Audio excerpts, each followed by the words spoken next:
Sarah Everard Vigil turns into a PR disaster for the police. There are calls for the head of the Met to resign, and we talk about the hypocrisy and double standards of the event.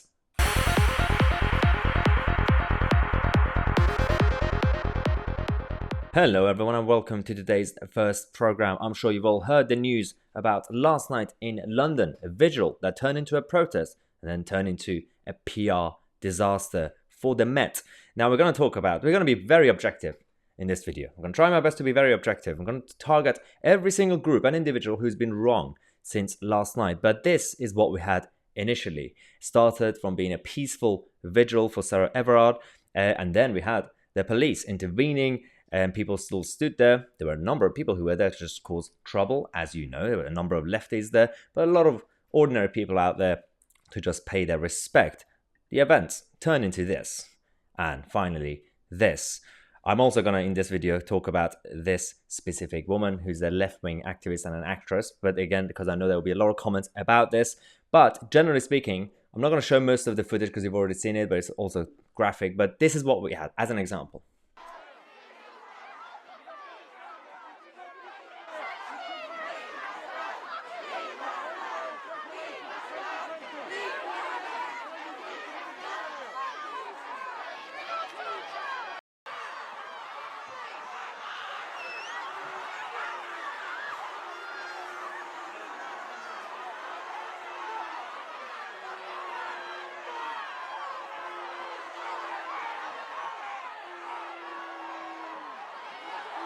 Now, this is not a good look for the Met for a number of reasons. There will be a lot of people who would talk about the current regulation, that mass gatherings and protests are not legal, or in the words of the Met, they will be unlawful, not illegal.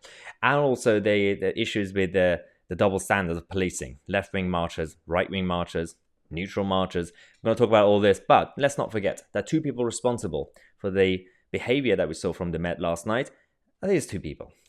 Cressida Sadiq and Sadiq Khan, Mayor of London and the head of the Met. So the Mayor of London is also the commissioner, the police commissioner in London. So it will go through him first and then the orders, and then it will go to the head of the Met. So this is the problem that we have, and all the politicians who are trying to not take responsibility, we heard from them as well towards the end of the night. And one issue, let's start with the whole point of this. Firstly, Andrew Neil tweeted that the Met is already in a mess on several fronts. This will only make it worse. There will be demands for Cressida, the head of the Met, to resign. And this is true because we've seen the double standards and hypocrisy of the Met over the last year. We saw from the beginning of lockdown in March, when back in April, May, a small gathering in Hyde Park, the police came and arrested people. And then back in the summer, around June, July, when the BLM came out and the Marxists and the Extinction Rebellion, not only the police were actually quite quiet and friendly, they obeyed. They took the knee. They danced with Extinction Rebellion marchers on the streets. And then when anti-lockdown people came out, once again, they went hardcore. So this is about the actual tactic on the day. This is not about the actual regulation that says mass gatherings are, of course, unlawful. You shouldn't do it. That's a whole different argument. We're going to talk about that as well. But this is about the pick and kind of choose situation where the police are creating this double standards, depending on who is out there to march. But in terms of last night, as I said earlier, there were a number of people who were there, left-wing activists, to cause trouble. And they were, chanting to abolish the whole institution and the police. We know that. But the problem we have is also double standards from everyone. Ordinary people, the activists, the anti-lockdowners, but also the BLM and Extinction Rebellion people. We're going to talk about that as well. For example, we had Conservative MPs coming out. William Ragg said that the actions taken by the Met this evening are shocking, but he said that it's mainly the fault of this regulation that the government has passed and Parliament approved it. This is to be the main blame, and it's time to repeal them, restoring people's freedoms and liberties. That's one argument. And there will be a lot of people who are pro-lockdown who say, no, law is law, the rule of law, you have to agree with it. Regardless of how, even if the law is evil, you have to go with it. Just like, 1930s in Germany, just go with it. That's the law. It's the country, law of the country. Just agree with it. And then we had the Shadow Home Secretary coming out to say that the scenes in Clapham are deeply distressing. This is around 9:21 p.m. And he was outspoken on this issue as well. But we then started hearing from other leaders. We had the leader of the Liberal Democrat, which is apparently a political party, Davey, came out to say that the head of Met should resign. This is around 9:51 p.m. But at the same time, minutes before, we had Keir Starmer saying that the scenes in Clapham this evening are also deeply disturbing, and that people should be able to peacefully mourn Sarah Everard's death. And he was upset. But then there's something about Keir Starmer, because earlier today he's come out to say that actually the head of Met shouldn't resign. Well, despite what I said last night, there shouldn't be actual scrutiny into this, because this is classic Starmer going from to both sides. Sadiq Khan, the Mayor of London, eventually at 9:51 p.m. came out to say that the scenes from Clapham Common are unacceptable, but then he subtly blamed the government, the current laws, saying that, well, it's because of them, they were just enforcing the rules. But then he said that he wants the head of the Met to actually explain what happened.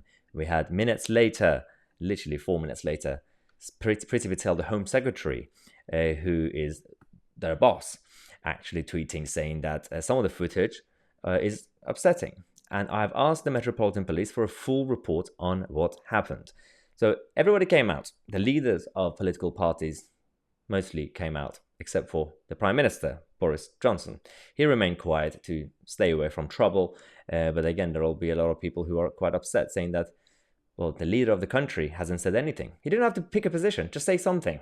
But he didn't say anything. He just had Priti Patel tweeting. Now, Martin Daubney, who is anti-lockdown, is a former Brexit MEP, also came out to talk about the double standards. So there's one issue with actually enforcing the current regulation. That's fine. There's also a problem with how you do it, because the police could do a couple of things. If it's a peaceful gathering, like last night mostly, then there are different ways to do it. You could kettle people. You could just, actually just speak to them, keep shouting at people until they leave. Or you could do what they did. The photo from the left is from one of the anti-lockdown rallies in London, and the one on the right is from last night. When it comes to these two gatherings, they're very hardcore. When it comes to the others, with the Marxists, not so much. There is a problem with this.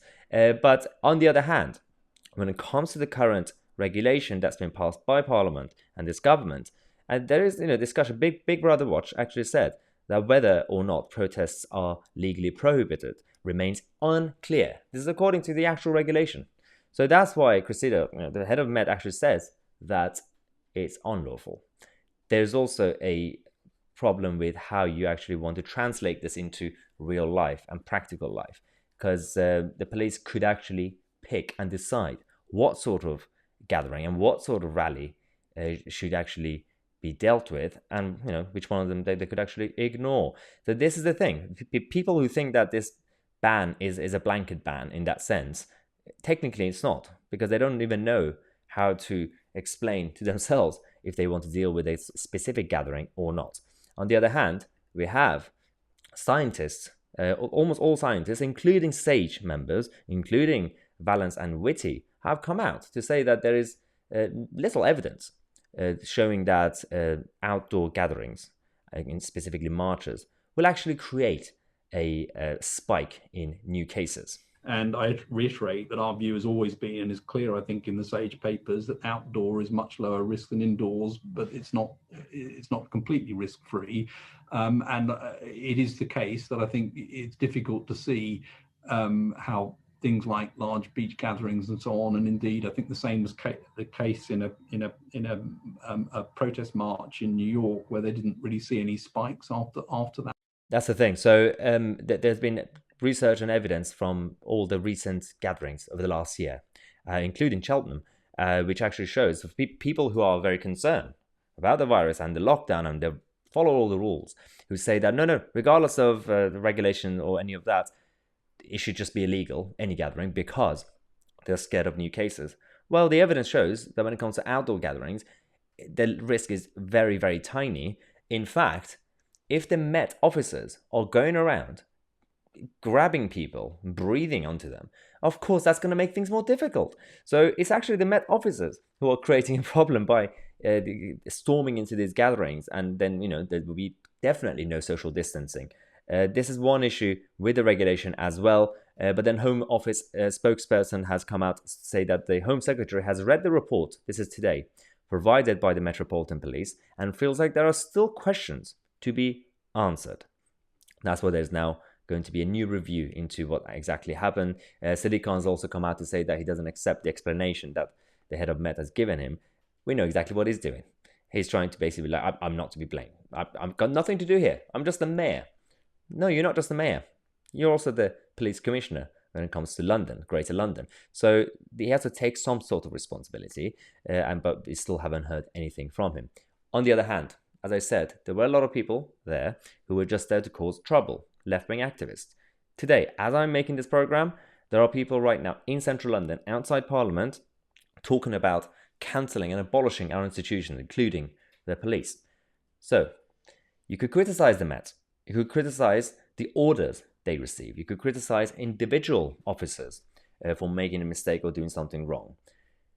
But if you want to, for example, impose a curfew, 6 p.m. curfew on men, and then say that, well, also we should just abolish the officers, how do you think we're going to keep our streets safe? I mean, should we just, while we're at it, just abolish Sadiq Khan as well? The Mayor of London go, Prime Minister go, everyone goes, and then we're just not going to have any authority. And it's coming from a libertarian. We still need some sort of system, some sort of authority to protect us. If it doesn't work, you reform it. If there are individuals who are making a mess, including, if it's the commissioner, if it's the head of the Met, you replace them. Simple. You don't completely bring down the institutions. So the issue I have, the hypocrisy from also all sides, is that you had a lot of the BLM and left-wing activists, and actually a lot of people who are pro-lockdown, when the anti-lockdown marchers were being arrested by the police, they cheered. Last night, some of those people went to the Vigil.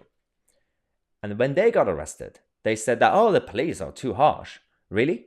You were happy when it was the anti-lockdown marchers being arrested, but when it was you, or when it was the BLM march, you didn't like the police coming to you. On the other hand, I've also seen some people who are anti-lockdown who then came out to say that, this is a problem. They got arrested. And, again, there's a problem with saying, there's that photo that I showed you earlier with the actress who was arrested last night. A lot of people, anti-lockdown people, right-wing people, came on Twitter saying that, well, look at them. She's an actress. It was all staged and it's just for attention. Of course, the way she's looking on the camera, it's a perfect angle, by the way.